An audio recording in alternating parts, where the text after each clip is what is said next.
Vallahi şükürler olsun bu sene peynirimiz iyi devam etti. Her yıl Mayıs'ın sonunda bitiyordu. Şu anda işte Temmuz'a geldik. Daha peynirimiz bulunuyor. Allahu Teala bize bir güzel bir nimet vermiş. İnşallah bu nimeti devam ettirelim. Çok güzel. Fiyatlar normal. Yani bu sene bizim tahminimiz Mart ayında 120-130'u görecek diyorduk. Şu anda 90-100 lira hiçbir şey değil.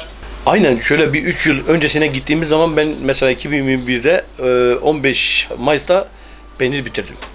Bu sene şu anda ayın kaçına geldik? 20-22'sine geliyoruz. Şu anda peynirimiz çok.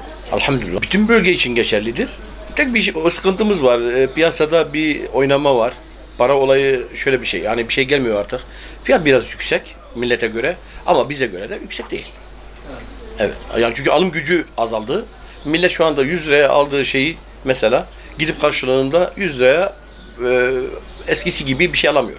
Mardin peynirimizin özelliği koyun var, bir de keçi var, bir de inek var. Koyunum çok güzel. Ya zaten Mardin'de bulunuyor. Mardin'de durduğu yok. İstanbul'a gidiyor bu. Genellikle İstanbul, İzmir.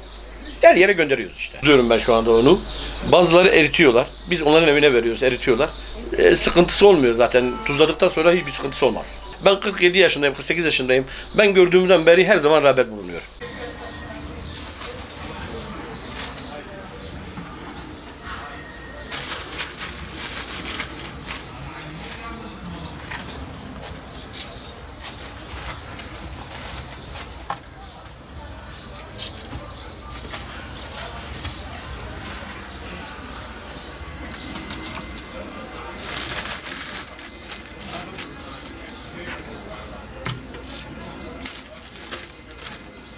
Benim bildiğim onun bir ara müdürü var dedi.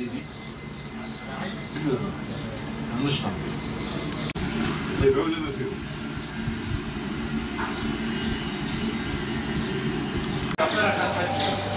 Gel işte atla. أشوف كيلو 15 Buyurun buyurun. كيلو 10 هذيكم Yoğunluğa fazla bolluk yoktur, normaldir. Eskiye biraz azalmış yoğurt. Peynir, şimdi koyun peyniri 90 lira, inek 80 liraya satıyoruz. Geçen yıl kilosu 50-60 liraydı, bu yıl tabii yükseldi. Gitgide yükseliyor, yem yükseldi.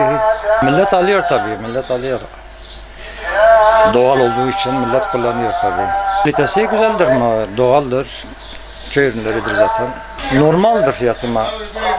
Bir kova 70-80 lira para yapıyor zaten. Bayrama yakın tabii daha çok satıyor. Millet alıyor. Hı?